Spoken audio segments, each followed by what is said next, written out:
You're listening to Permission to Shine, the podcast by Sherisse Bisram. The Oxford Dictionary describes permission as the action of officially allowing someone to do a particular thing, consent, authorization. What if you were that someone and you gave yourself the permission to be everything you wanted to be and more?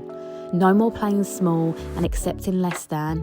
You are worthy of the life of your dreams, regardless of what it is that you've been through.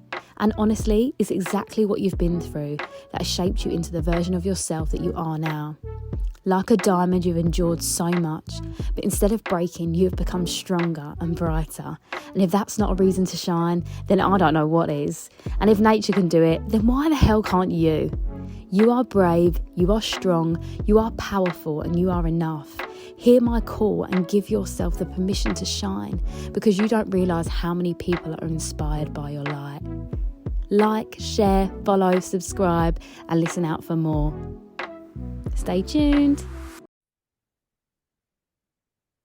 Okay, amazing. I'm so excited because today I have the amazing Priyanka that is joining me. So this is episode 14. So hello, Priyanka. Hiya, hi everyone. Amazing. So Priyanka, do you want to tell everyone what your title is and who you are? So my name is Priyanka, and I have worked with Sherisse as a dancer previously. I work in the kind of community space, in the wellbeing space. I'm a dance teacher, facilitator, a community organizer, and just a well-rounded human, I like to believe. So Yeah, absolutely that. No, 100%. And I think, I feel like with us two, we kind of bonded over like, probably this like element of like spirituality, I would say, like I feel like we had that kind of common thread, didn't we? Like our conversations weren't surface level, and I feel like that's why we kind of vibrated together a little bit more. And that's why I wanted to get you on as well, because I was like, this like wholesome conversation, like you said, the humanness, that's everything, that's my jam. I'm like, we are here to live and feel and be, and it's all connected, mind, body, soul, vibes, fully that. But sure. Tell everyone about you. So, like who you are as a whole, obviously it's in a nutshell, but, like your upbringing, the parts of the things that have happened in your life that have made you the version of you now. Yeah, so I think the best way to start is like when I was young, I was the shy girl in the back of class. Like I wouldn't be that person. So a lot of people these days are like, how are you a teacher? How are you like running, owning spaces? Not necessarily owning spaces, it's a weird way of describing it, but holding spaces for people. How are you facilitating groups and speaking in the way that you are now? Dancing is obviously seen as a very out there thing to do. So even my mom said the same thing. I just don't understand how you've gone from that person to this person. So and it's something I'm proud of actually. In that before I wasn't so proud of it. I used to try and hide it a lot and kind of be like everyone else and just try and shout a little bit more. Whereas now it's more like, cool, I am that person, but being that shyer person, that quiet person meant that I was very reflective and that I was kind of aware of the people at the back of the room. So to hold a space, you have the louder characters, the quieter characters, but because I've been that quiet person, I know how it is to kind of bring everyone into that space. But yeah, that was me. And then quieter person, come into different roles, into different jobs, found some confidence, and just kind of like let it bubble up, really. So yeah. Yeah, amazing. And I think that's so important. I think in a lot of what I say as well about there's so many layers to us as humans. And I think being quiet doesn't mean that you feel less than. Sometimes it is about that observation and that taking it all in. And actually, like you said, having that experience of maybe being the more introverted person makes you hold the space so much more inclusively, which I think is really beautiful. And I think that's a sign of a great practitioner, isn't it? The fact that you are aware of everyone in that space, especially with the way that you teach and you embody everything that you are. And I'd love to like go into a bit more about that, because like your even like your dance style and like who you are as a person, it's all contained in this like kind of holistic kind of space, I don't quite know what to call it, like maybe the container that you hold, but I'd love to know kind of like how you found that within yourself, you know, like this fusion of lots of different things, like, because that's who you are, right? So I'd love to know a bit more about that, really. Yeah, it's interesting hearing you reflect that back, because I think what that is just because I started quite late in life, because obviously I was that quiet person, so I wasn't the first person to jump into a dance class or a very out there space. It was very scary for me. I remember sitting in cars and literally be like, no, I'm not getting in there, mum. No, I can't do it. Like, I'd literally just sit there and be really nervous about it. And I was fully grown. I was like in my teenage years, but I was just nervous of being in spaces that I wasn't comfortable in. So it took a lot to get there. So when I did finally kind of make a little bit more noise or go to a class, or even not even that soon on, but later on in the career when I started to build things about myself, and this is a style I choose to grow or to learn, or this is the way I choose to be. A lot of that was coming with who I was, because it took me so long to find that. So then when I was there, I was like, right, cool. I know that this is an important part of me. I know that this is an important part of me. I know that this is an important part of me. So they all had to come along. It wasn't just, I think if I started a lot younger, I might have just been like, right, this is the style. This is completely the style on my body. Whereas now, when I'm older, I'm coming in like, this is me. I want to represent this inclusivity. I want to represent this part of my culture. I want to represent the other part of my culture. I want to represent wellness. So it all kind of comes and becomes this blended thing that just kind of presents itself in different ways. So I guess that's the years of silent work that just shoot up when you decide to make some noise. I like that little reflection back. Yeah. Yeah, absolutely. I think that's I always find that as well when I have conversations with people, how they say my story back to me. I'm always like, really, wow, my life's been so profound. You know, like it's those moments, isn't it? Yeah. Oh. Must be a Leo thing, you know, when you hear yourself back to be like, wow, so Yeah. amazing. Absolutely. And I was going to talk about that as well, because obviously we're both Leos, but very different, because I think Yeah. I've never really been shy. I mean, saying that, I think there probably has been moments in my life I've been shy, but then I think for me, trauma's made me be loud. So I think that's the difference. I think times where I could have been introverted, I wasn't. But then I feel like, probably like you now, I've found a way to adapt everything that I am, like, and cultivate it into something like deeper and more meaningful. Like, I feel like everyone expects me to be the loudest in the room now, and I don't need to be, which is great. I feel like that was my ego before. Like, it was, you know, I want to be seen and heard and all these things. Whereas now I wait for my chance to speak, or I wait to be spoken to before I actually open up. And I think that makes what you have to say so much more deeper and like relates more and all of that. But equally, you know, take your shot if you feel the moment's there. But I Yeah, think, just because in that same thought, just to jump in quickly, yeah, because you said so it's like a knowing laugh, like that, you know, you said that trauma made you loud. I think the trauma made me quiet. So yeah, it's almost like with that, finding that balance is everybody's game. Like sometimes we start too loud, sometimes we start too quiet, but then we eventually have to yeah, work through that crap to get that middle ground. So yeah. yeah. And this is what this is all about for me, really. It's like understanding our stories and owning them, and really taking that in, and like on such a deep level, it's like absorbing it, you know. It's not just it's sitting on the top. It's like, this is all of what you are, you know. The loudness, the quietness, the shyness, the introvertness, all of these things make you who you are, and it should be embodied in every layer, like, of us. And I think that's something that we, you know, we're so taught to be a certain way or have this certain way of being, that I think we forget how important all of that is, and that's why you are the enriched human that you are, because of all of those things. And I'd love to just pull that a little bit apart from you in, you know, when you said about the traumas made you quiet, would there have been times in your life where you'd been like silenced, you know, like told to remain quiet and small? Yeah, for sure, for sure. Without getting too deep, I might start crying on the podcast. For sure, I think just ways that we've been raised, and there is a personal tendency to be on the quieter side as well. So I think when that becomes part of a natural tendency, but also something that's looked down upon, and I can hear it even today. You hear it around, like if a child is kind of, hear it within my own family, when a child is kind of a little bit shyer, or, you know, just wants some space and just wants to play on their own. she's going to be quiet when she's older. Oh no. And it's almost like, it's not a problem. Like, why are we, she's literally 2 years old. Can we just relax a second and let the child grow, let the child explore, you know, on her own or with other people, however she wants to do it. But that kind of, you almost get that narrative drummed in your brain that you can't speak. And then it's almost like, if I do speak, then am I enough for speaking like this? Or, you know, there's all these other things that start to play. But yeah, definitely was used to not speaking out of fear or out of kind of judgment and that kind of thing. But then I also have a tendency of taking things in quite, it's not, wow.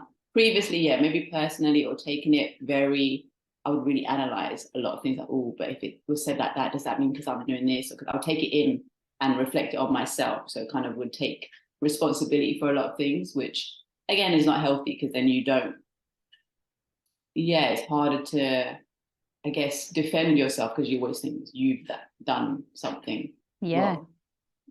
Yeah. So yeah, that definitely plays a role. Yeah. Yeah, 100%. And that's an empath thing, that you absorb like what's been said to you, but also like almost a bit of a low self-esteem, because if you believe everything that everyone else is saying about you and you take that on board, that's yeah, you kind of being a sponge. But that's the element of self-worth, isn't it? You know, when you build up your own self-worth, it's almost that it acts as like a barrier, so then other people's comments that bounce off of you rather than being absorbed into you. But it's that thing of when it's all you know and all you ever heard, you're just like, okay, yeah, sure. Like, you know, for me, I was loud and aggressive because that's what everyone said. So I owned it. I was like, yeah, cool, I'm the loud and aggressive one, everyone. Take it all in. And actually, really and truly, I'm not aggressive at all. I mean, I can be if I need to be, but I can't remember the last time I've been aggressive. I can't even remember the last time. But, you know, equally, it's all down to people's perspectives, isn't it? You know, 9 times out of 10. I also think I also think it's funny because we probably met when we met probably the first time.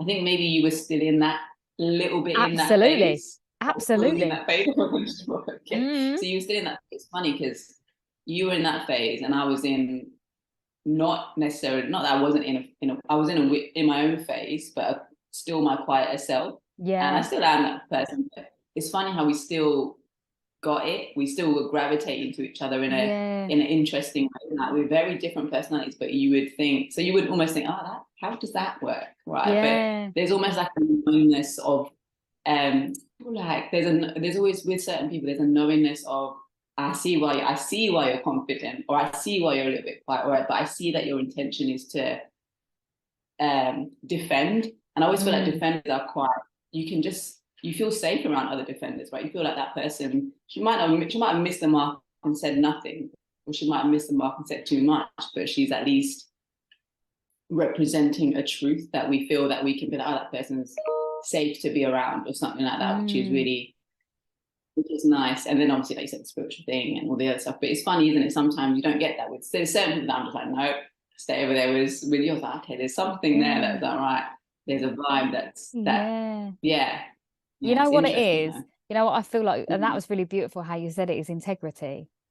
I think when you feel like people are in their integrity, regardless of like whether it's too much or too little, I think when you know that they're fully in who they are, I think that's a really beautiful space, isn't it? Because I think we're surrounded by people pretending to be something they're not, or people that don't know who they are at all.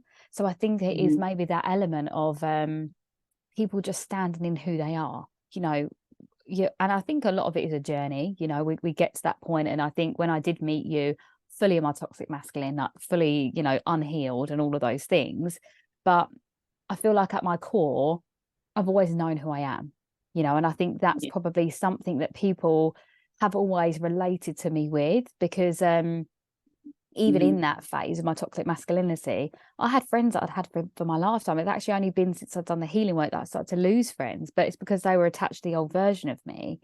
And I think, I think that's something that I'm proud of myself for, is always being in having that integrity to myself. And I think it's, like you said, that defender thing was great, because you're so right. I feel like that's it. You're defending yourself, your honor, your grace, all of these things, isn't it? You know, but through the trauma and all of that stuff as well. But yeah, I'd love to know a little bit more about, you know, like how you got into like the community stuff and like all of that, because I think Had you always done the community work and then went into dance, or has all of it sort of kind of transformed and blossomed? Yeah, how did it work? So, well, I did psychology at uni. So that was probably, I was already on that route of like, I thought I was going to be a clinical psychologist and go down that route, or even a psychiatrist. I don't know what they call them nowadays, but yeah, I was going to do the whole study thing. So dance was, it was never a route for me because I didn't see it as a job. I didn't see it as a thing. Just in my, when the way I was raised, I just didn't see it as an option as a career, right? So then it was like something that I knew I liked to do. I did it in my bedroom, and just a very side piece thing. And then did my uni, did my degree. During uni, I remember like trying to search for places to train, places to dance, just to start that journey. And that came from that feeling, when you're not doing something. Yeah. And I'd watch dancers and literally just cry. I would literally be a grown person just crying, why can't I dance? And I was like, Frankie, you can go to a class, like you can literally train, like you can make this happen. But I was just like, how? Like, where do I go? Where do I even start? And so then during uni, that journey of, all right, let me start looking at classes. And then I started to train and that whole thing. So the dance journey began when I was a lot older. The psychology degree was there. But even whilst I was during uni, I was kind of shifting my worldview. So I think I went into it thinking very much like, right, formal ways of wellness, formal ways of helping people. What's the route? Psychology, become therapist. Like that was what I thought was the way. During uni, I was very kind of influenced by like, Carla, Loki, the whole the conscious rap scene, that person. I was like a legit Carla groupie. Like I was there 24/7 at all of these shows, reading all the books, that person. And then I started to view the world in a more of a like social, the way that society plays a massive role in our wellness. So then that element came in, and then I was thinking, right, I'm a dancer now. I've got my psychology degree, but I want to work on like the community is important to me. Sorry about the dings. The community is really important to me. So how can I bring these all together? And then I suppose just worked in spaces to kind of make that happen. My first job was actually in a domestic violence refuge. I was running I was the group worker, so I'd run like group sessions in schools, colleges, talking about healthy relationships and kind of abuse and all that kind of stuff. But then when the first few months I was there, I was like, didn't feel right. Like I can't just go into a school and start talking about abuse. Like this wasn't doing the impact I wanted it to have. So I thought, let me switch it. Let me talk about assertiveness. Let me talk about confidence. Let me talk about just healthy communication, because that's really what we want to know. We don't want to know that we need to know the statistics. We need to know those things. But to tell a young person, right, these are the statistics, good luck, here's the red flags. Like, what skill set have you given them to be like, actually, this relationship is unhealthy? Let me just, like that kind of confidence to even have a healthy relationship. So I was doing a lot of that. I started working with kind of survivors of abuse in that group session work. So that was my first job. During that, I was kind of traumatized, I want to say. It's like, this is way, I was like, why am I working here? Hold on a minute. There's a few little personal links there. And I was like, right, this clearly I'm here for a reason, but also it's getting too close to home. So I need to step out. And as a result of that, I went into dance because I was thinking, right, dance for me is a wellness thing. And I can give that space and I can facilitate a space that aids people that are struggling with communication, with just life, space to dance, but dance in a way that is going to just be just a fun thing to do, not like pressure, not like necessarily training, but just something that is a social tool for well-being, like they call it socio-psychological, something like that. I don't know the formal terms anymore because it's been so long that I've just been doing the work, right? But yeah, just using that as a wellness thing. So, and then that's just become my journey. So like the intention is always how to make this world slightly more nicer place to live in. But then I'm like, you know, what do I enjoy? Because my joy is also what is going to facilitate that joy in the space, and my joy is dance. So, right, cool, dance and well-being, here we come. And then it's just kind of spiraled. And then in my normal dance classes, like the kind of training type dance classes, the well-being element is always there because it's just a thread, it's just who I am. So it just comes out. And a lot of people comment on that. So it's always very surprising to me when I haven't structured a class in a well-being way. But a normal class, they'll be like, wow, I felt so safe, or I felt really this is the safest space I've been in, or you make us, and I'm like, okay, that's good to know, because then it's just I'm just doing it. It's like a natural way of being, which I like that about me, which is nice. Yeah. Yeah, absolutely. I loved all of that. And for anyone that's listening and not watching, I'm nodding the whole way through Priyanka's talk. And it's actually, yeah, really, like you said, so many key things there that I could just like pick up on. And I think, yeah, just I love how you like maneuvered your way through your life based on your feeling. And I think that's something that I'm like calling to the high heavens to women. I'm like, you have intuition, use it. And that is it. You know, like every time you felt that something was a bit wrong or a little bit off, you were like, this doesn't feel right now. Like, how do I feel? What do I need? And that's such a beautiful tool that we should all be taking so much, you know, advantage of, because it's natural to us as women, you know. And then also like your journey into dance and well-being for me is like, I've done the same journey as you, but reverse.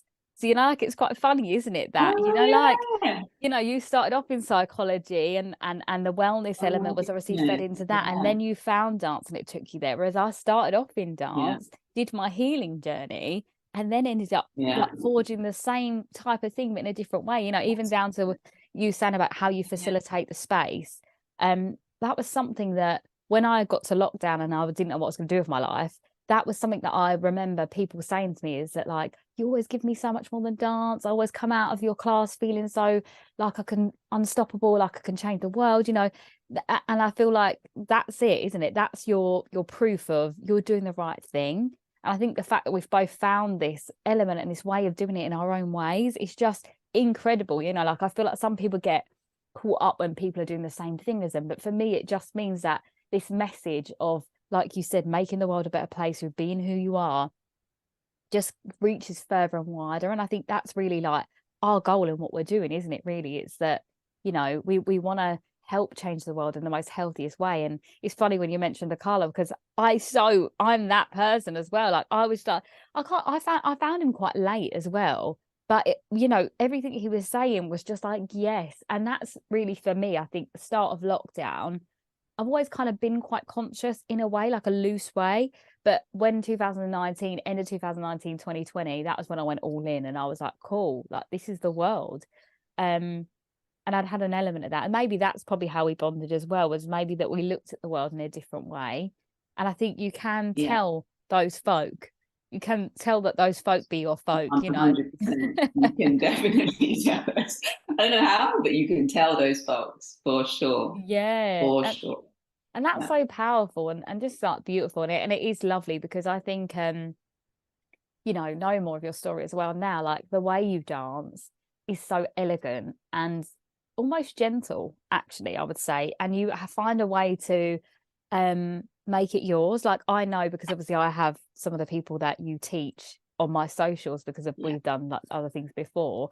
And I know straight away when it's your choreography. I could just tell. It's like the embodiment of who you are is like it through them even, you know. And that's such a beautiful testament to you of your talent and also your grace, you know, and everything you do. And I would definitely say that yeah, it's really nice to kind of trace that journey back with you to see the delicateness. And maybe that's part of your who you are as a person, you know, that delicateness that you have about you comes through the dance, which is just so wonderful. And I think I think that's really the goal in life. I think to know who you are and what you want to do with your life. And you know, we can ebb and flow, we can chop and change it, but if you keep connected to who you are and what you want, I think you're always going to end up happy, which is something that doesn't sell, right? We can't sell happiness in a bottle, but and people aren't wanting to do the work for it. But it is just as easy as listening to that little nudge in your body that's like, no, this doesn't feel right. And I think that's just so lovely. But I guess on your journey, you know, like with where you, like how you've gone through your career, but equally through your life, would you say that there's like common themes that come up for you? You know, like a lot of people say imposter syndrome, or, you know, self-doubt, like self-sabotage. Are they like common things that you can say, right, in my career I noticed it then, in my life I noticed it then, and like how you've been able to like overcome through these themes? Yeah, I'm trying to think of there's those. Obviously imposter syndrome is, I think we all kind of, not we all, but a lot of people have that, like that's for real, especially because I didn't, you know, dance formally at uni. That was a massive thing. It still is there, but I try to ignore it as much as I can, because it's been long enough now to, I can't do the same. And you know, you have the same narrative, be like, Priyanka, relax. Like, it's been 6 years. Stop telling yourself that you're not a dancer. Like, relax. So I try not to do that, but I still do it. But I also understand why I do it. So I give myself the grace to be a bit like, it's okay, forget about it, and you carry on, because I still do the work. It's not like I'm stopping myself. So that's, I kind of ignore that one now. I think the self-esteem thing, like you picked up on it before, like that's always been a battle for sure. But for me, navigating that has been work, like do the work. And then you're like, oh, I can do it. Cool. You know that thing when doubt, I don't know, there's a whole quote, but like, yeah, the response to doubt is action or something like that. Like if you have a doubt, you hear it, but if you start hearing it and being like, oh, okay, then you're done for, right? Whereas if you're like, I got the doubt, cool, what's the plan about? Like I literally will write it down. My fear is this, what's my action? Go to the do it. And then once you've done it, you're like, okay, it's not that bad. Like you've tackled it, right? So that's a good thing. A recent thing for me has been recent thing that's come up is like the freezing thing. You know, when there's like the fight, flight, freeze is like a third one, right? I don't fight.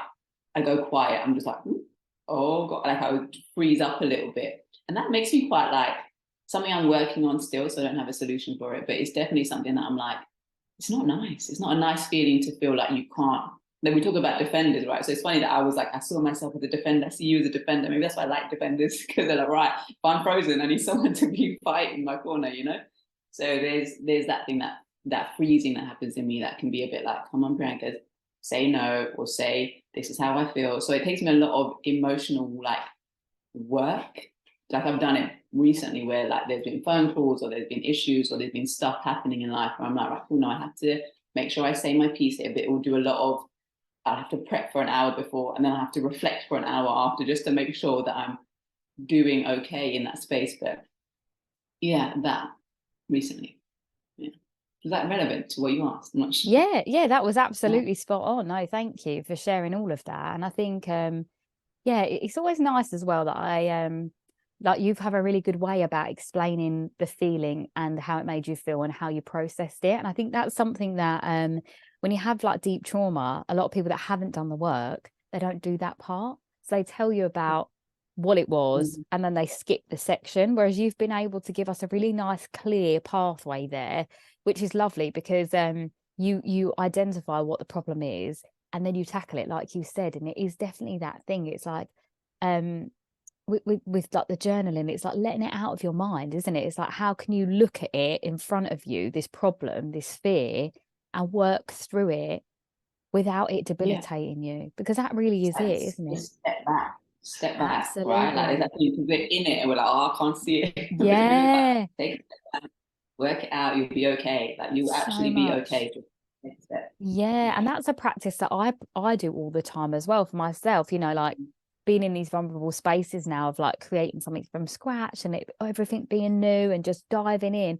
And I was so scared at the beginning of, you know, my journey of this pathway of like, you know, well-being and empowerment and like doing the speaking and the courses and stuff. I was scared to tell people about it. I was almost a bit like, oh gosh, like, you know, and it's funny because I guess I was afraid of judgment, but equally, like, I know the other side of that from being a dancer and being constantly judged, and that's something that I'm so thick-skinned about. But in this space where it was new, I was so vulnerable about it, and I had to just keep stepping back. And even still, I'm doing that. I'm like, you know, if a bit of fear comes up, I'm like, cool, I see you. What do we do now? And sometimes I sit on it. Sometimes I let myself just be like, you know, maybe I just need a moment with this, and then we'll get clarity. But I think that is almost, you know, with your tools and practices of how you manage your way through it's like resilience, isn't it? Is you have to build up these skills for yourself to be able to trust yourself and all of these different things. But it's practice, isn't it? And consistency, I think, in everything. You know,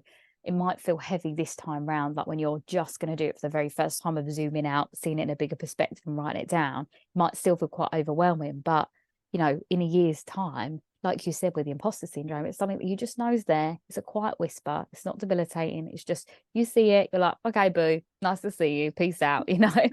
But with the fear thing, the freeze, sorry, that is so there's so many women that I speak to that are in the same boat as that. And it's the confrontation thing, isn't it? You know, that fear of confrontation is, you know, it's so scary. And especially when you've had a low self-esteem at times in your life, that's like someone putting you on the spot or putting you in a comfortable position that you feel like you've done so much to get yourself out of that space, that almost that idea that someone's questioning you or the situation is like so offensive right then that you're like, oh, I don't know what to do. But, you know, like you said, the step back, the pause, taking your time for you. And I think from being someone that's on the other side of that, you know, from being the person that was very confrontational, and I'll say now, I am still confrontational, but in a very different way. Like, I'm super diplomatic. And even in arguments prior to me doing the healing work, I was still diplomatic in a row. So although I came across as quite aggressive, what I was saying was very fair. But again, if you're shouting it doesn't sound fair. So that's what I'd have to work on. Yeah, for myself. Absolutely. That now I can just, you know, have an argument or a disagreement without raising my voice or anything like that. But I think that really is it. I think we live in this such a fast-paced world that we feel like everything needs to be sorted and done and dealt with there and then. But, you know, taking time to pause, taking time to go inward, feeling it, that is all part of the humanness of like what we need to do in order to be able to move through things in a really comfortable way and to be able to move forward. Because equally as we're trying to move forward in our lives and push forward, we can't go backwards. So there's no point trying to avoid a situation and running away from it, because equally you're going to have the same result. You're going to feel less than, aren't you? So it's like, yeah, finding those beautiful ways that work for you. I think that's really it. I feel like in this 100%, like coaching, well-being, mentoring space, there's a lot of like coaches and mentors that have a one size fits all. And I think that just doesn't work. Just doesn't work. God. Yeah, for sure. Like even that word, even though I use the word well-being, because we have to use like coaching as well, you have to use those words because people will notice what you mean. But I just like, because it's become a trend and become everyone is doing a well-being something, everyone is doing something. I'm like, I have that thing, and I don't know if it's I don't know, maybe it's a Leo thing, I don't know. But it's almost like, not don't tell me what to do. Yeah. It's an element of don't tell me what to do. It's an element of you don't know me. It's an element you don't know my history. You know, like there's so much nuance in like the humanness that we're talking about. Like, so that one phrase of like, well-being, I've come to my well-being and you'll be well. No, you won't. Like I already know that. I don't claim to give you anything. Like there's just no way, right? You have to do the work, and it's gonna be like even the imposter syndrome that we're talking about. Like I said, I still have it, even though I've been pushing back slowly and I've never win a little bit, don't win again. Like it's almost like we talk about a lot of this stuff, but really we do the work, but then we also don't win at the work. We just do the work. Over time, you just soften it. Like you said, it's like no longer debilitating. You just see it, and it's no longer like, oh God, it's not a surprise anymore, because you're not running from it, you're not fighting it, but you also there's just no one solution for everybody, right? So it's so easy with this Instagram world or any kind of fast-paced world where you're just like, this must be my answer. It could be a way, it could be a part of your toolbox, it could be a solution, but there's also you are involved in it. Your context is involved. That there's so much to us, right? And so much to the person that there's so much to me.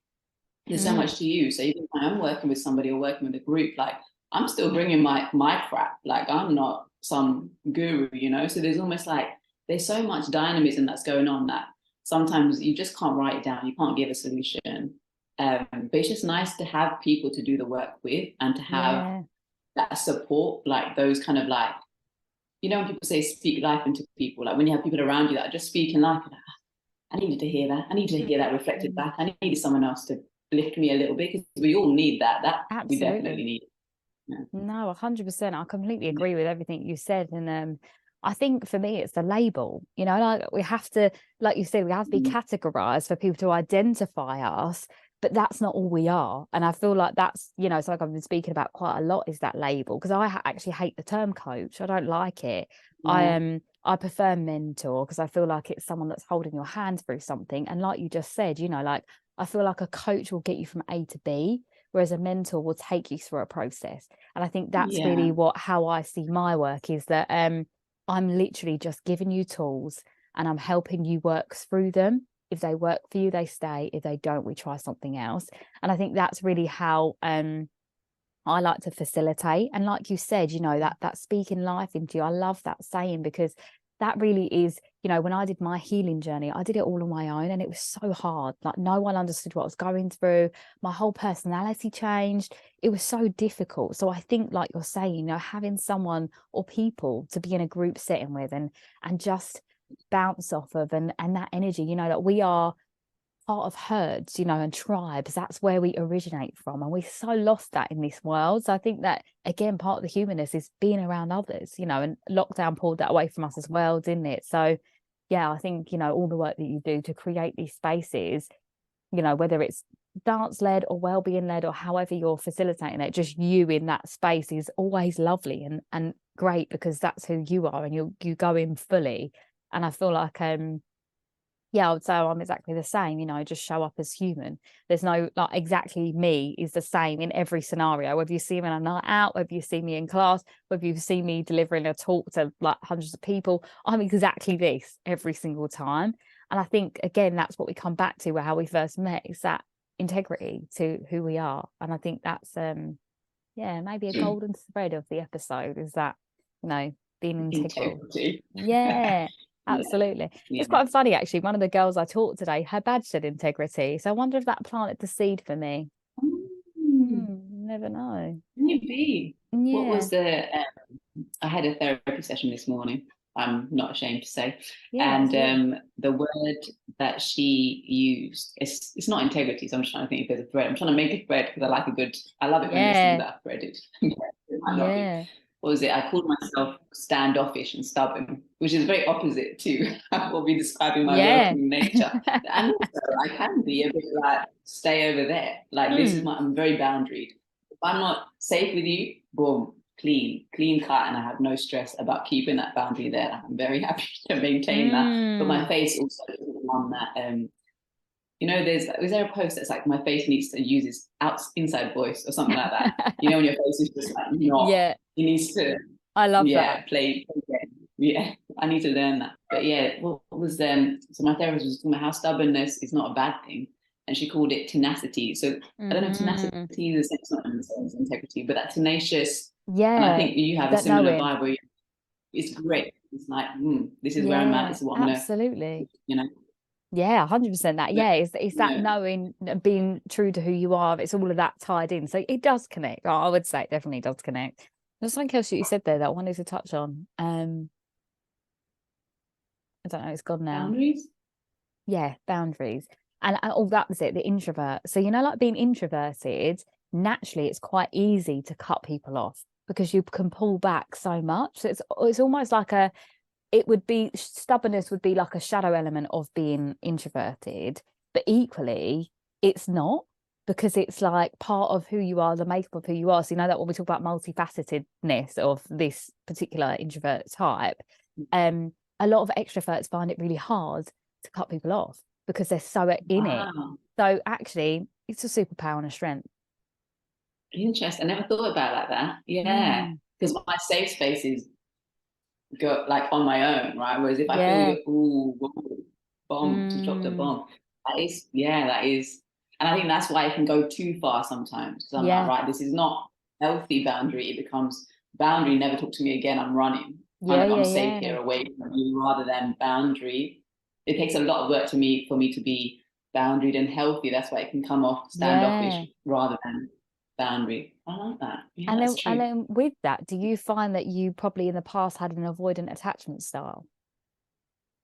Avoidant, what would that look like? Avoidant attachment so would be... you know, like if people get too close to you, you pull back.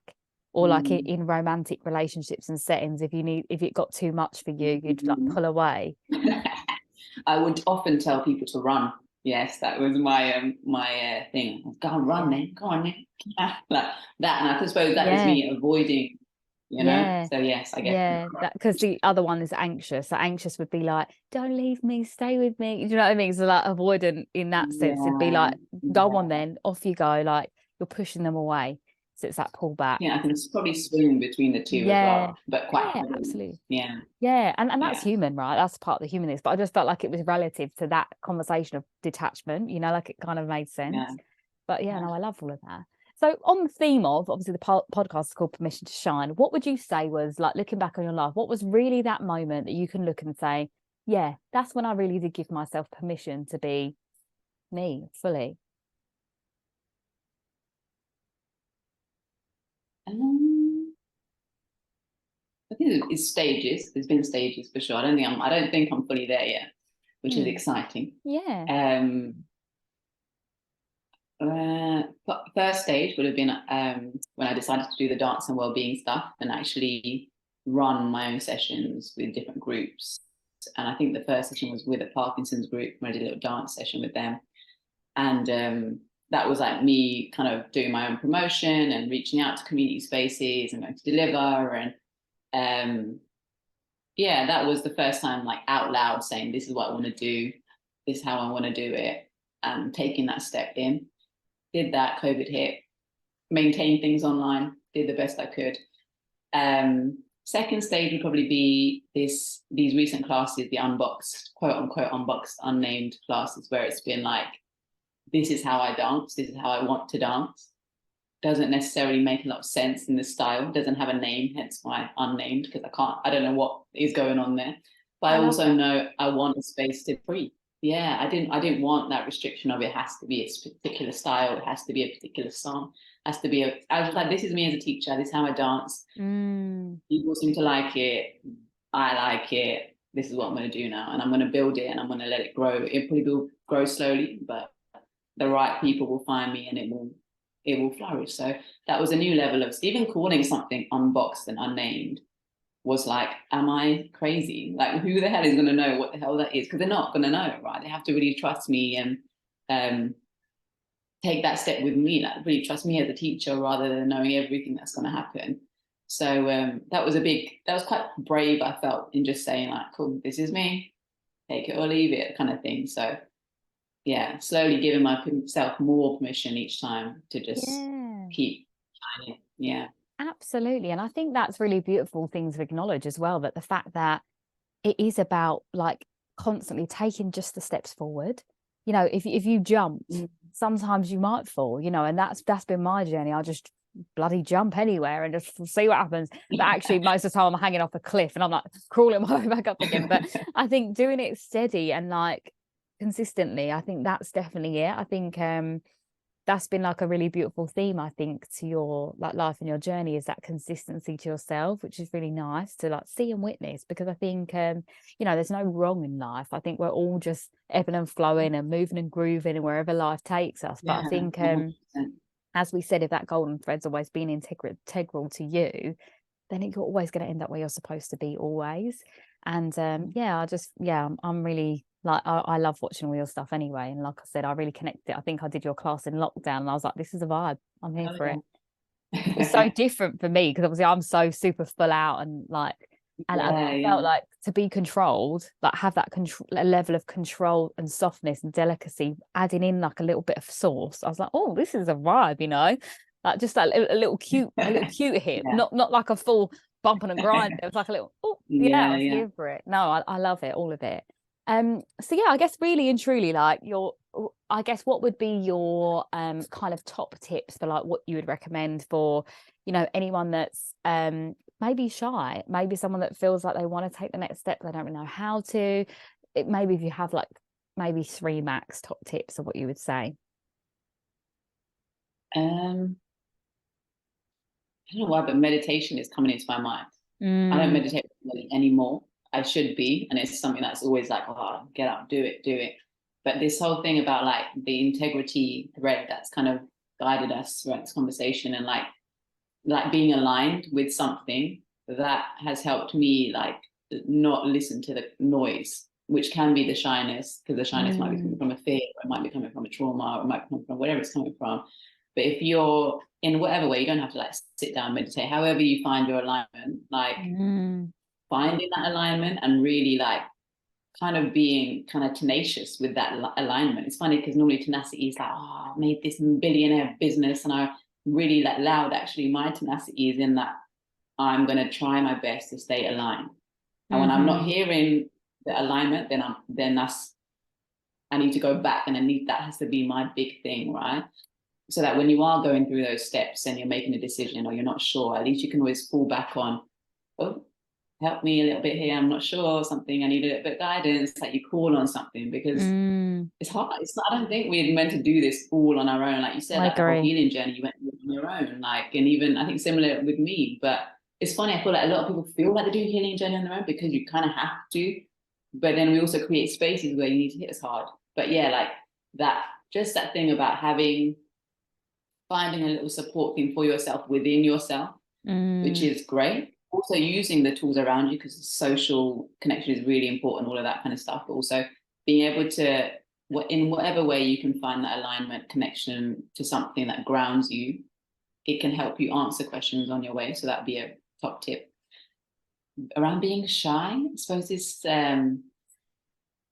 well, I guess, I mean, you don't have to change not being shy, you know, like if you're happy being shy, then that's beautiful. You know, I was just thinking, you know, like maybe because your journey was just stepping forward, but then equally, I think it's all part and parcel, isn't it? Because although you were shy, again, you knew what you wanted and you took those steps forward to being that. And you know, shy is not a bad thing. I just want to make that very clear. You know, I actually admire shy people because I never was that, because I didn't allow myself to be that. And actually, probably times I was shy, but I pushed through it in a very toxic way. So I don't recommend that either. But yeah, no, you're right. Because even like we said earlier, like the whole shyness thing is a good quality in that way. Like it allows us to be more reflective and stuff. But also sometimes when that shyness, you kind of know that you want to speak more, like you want to be a bit more louder. Like sometimes we see that and we're like, how do I do that? How are people doing that? Because you do admire, you know, like you might want to be a little bit shyer, or not shyer, but like, well, yeah, a little bit more reserved than other people that may look at you. I wish I was able to, you know, defend myself a little bit more, or speak up a little bit more, or not have the fear of, you know, that kind of thing.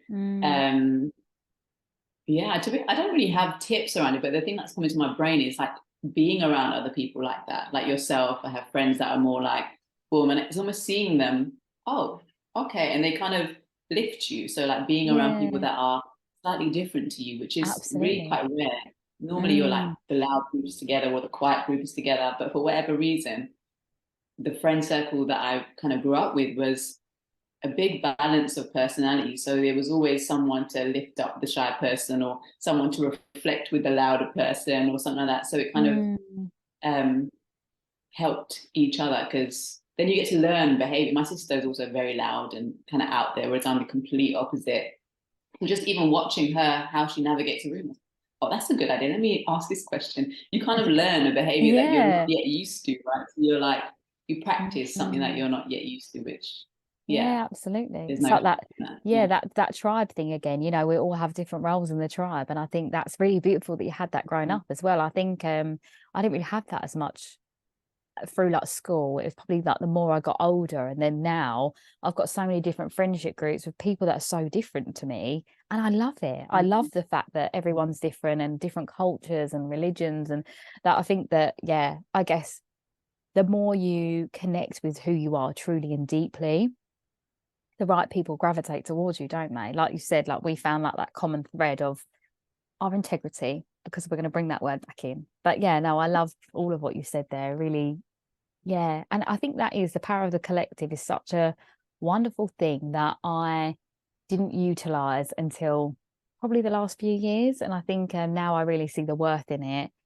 Again, because I was scared to be vulnerable. And I think when I opened up about my vulnerability, you know, my thing now that I say in all of the talks that I deliver is that you don't realize how many people you inspire just being who you are. I think when we're open fully, we allow ourselves to be that version, you know, whoever wants to be inspired can be inspired. Whereas when you keep it all to yourself and you're locked away, you know, whether that's through shyness or whether that's through defensiveness, is you're not letting anything in or not letting anything out. So I think it's just about, you know, allow yourself to open, however that looks. For sure. But no, thank you so much. And I think, you know, how I like to end it is like the soul to soul message. It's kind of like right now, you know, like I know you said you picked up on meditation there and that came into your head, and that was like that's guidance from the universe. They're telling you that. So yeah, I think, what is your soul to soul message? What do you have for a listener today? What do I have today? Get the vibe. What am I feeling? I think the thing that's coming to me is that the difference is, like, for example, in me and you, right? There's, from the outside looking in, or however people might view it, even not just me and you, but like just people, you know, when you can look at two people or a group of people, there's such differences amongst us, but then there's also that common thread that has meant that we've maintained a friendship, that we're on this podcast together, we can have conversations, deep conversations like this. So it's always like, you just never know, right? Like you never know who can be your next friend, who can be your next, like, wow, that was some wisdom, I really need to go Google that and read more into that, or do that work on myself. Like, each of us has a different thing to bring, and it's not right, it's not wrong, it's not good, and it's not bad. And I think that's something I'm learning. A lot of the times I would really, you know, that word should, I should have been like this, I should have been like this, I should do it like this. No, hold on a minute. Like, the way that I'm doing it is fine. The way that Sherisse is doing it is fine. Like, we're all going to be okay at the end of the day. Like, we're working our way, we're getting through what we need to get through in our way.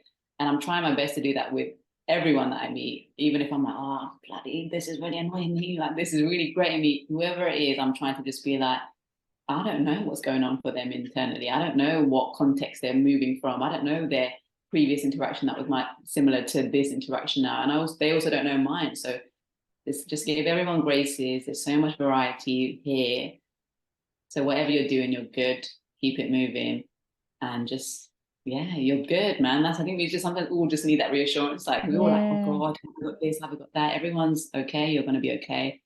That's it. That's it, really.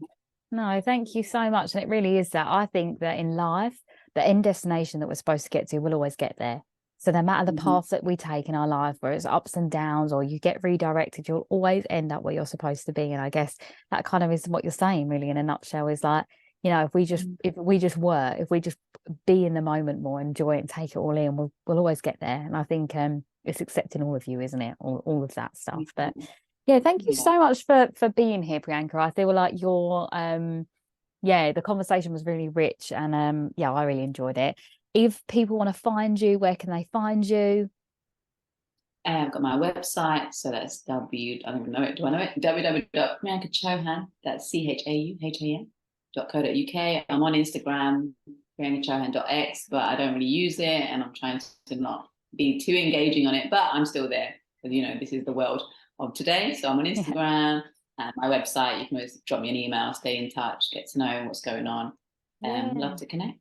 Amazing. And I'll pop all your details in the show notes as well, so people can find you there. But yeah, thank you again for such a beautiful and insightful conversation. And, you know, the theme that I will call the title is based around integrity, because I feel like that was the core of what we spoke about today. So yeah, thank you so much. Thank you to you, Sherisse, for creating this space and allowing us to talk about this stuff. I rarely get to talk about things like this. And I think even as in the dance space or the arts creative space, sometimes this element of the conversation isn't what's focused on. It's more on the dance. So it's nice to be able to show that we are more than just that, because absolutely.